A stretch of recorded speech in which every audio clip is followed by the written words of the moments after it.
হরে কৃষ্ণ। চলুন একটা বার্থডে বাড়ির ভ্লগ শেয়ার করি।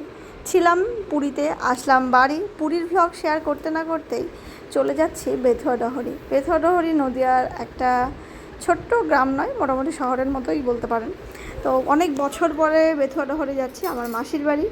স্টেশনের কাছে, বিএফসি মাঠের কাছে ওর বাড়ি। তো পৌঁছে গেছি মোটামুটি স্টেশনে। এখান থেকে ট্রেন ধরে পৌঁছে যাব বেথুয়া। গিয়েই সেই চেনা গলি, চেনা রাস্তা, তারপরে ফাইনালি মাসির দেখা। মাসির মেয়ের বার্থডে, ওর 9 বছরের বার্থডে। সেই কারণে আমরা সবাই এক জায়গায় হয়েছি, একটা ছোট্ট বৈষ্ণব সবাই। আর এই যে এটা হলো আমার ছেলে, যে হলো আমার মাসির ছোট্ট বর।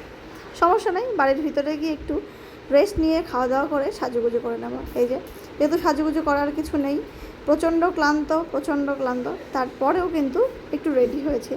সন্ধ্যা আরতি হচ্ছিলো, মাঝে আরতি করছে। আর এটা হলো আমার মাসির বাড়ির বিগ্রহ, আর তার সাথে আছে আলেখ্য চিত্রপট। যে কোনো বৈষ্ণব গৃহে এই ধরনের আলেখ্য বা মন্দির দেখতে পাওয়াটা খুবই কমন। তো আমার মাসির বাড়িতেও সেরকম।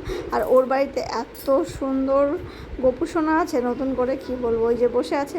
আর এখানে সমস্ত ভক্তরা জড়ো হয়েছে কীর্তনের জন্য। আর এই যে আমাদের বাদ্যকাল, এ হলো আমার মাসিমণি, আর তার সাথে আছে মেয়ে। তো সবাই এখনও এসে পৌঁছায়নি, উপরে চলছিল রান্নাবান্না। আমি এবার একটু গিয়ে দেখে আসলাম যে কী হচ্ছে।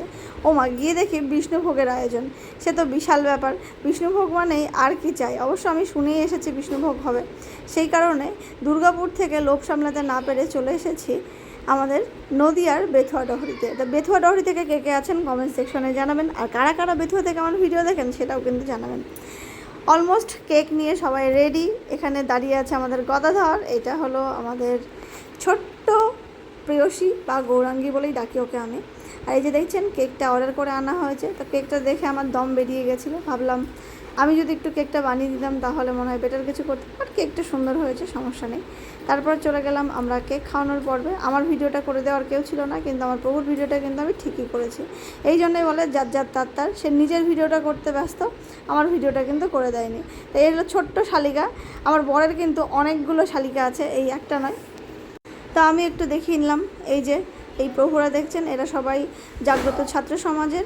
তো যারা যারা ইস্কনের সাথে যুক্ত হতে চাইছেন তারা নাম হতো জাগ্রত ছাত্র সমাজ, ভক্তিবৃক্ষ, বিভিন্নভাবে আপনারা যুক্ত হতে পারেন।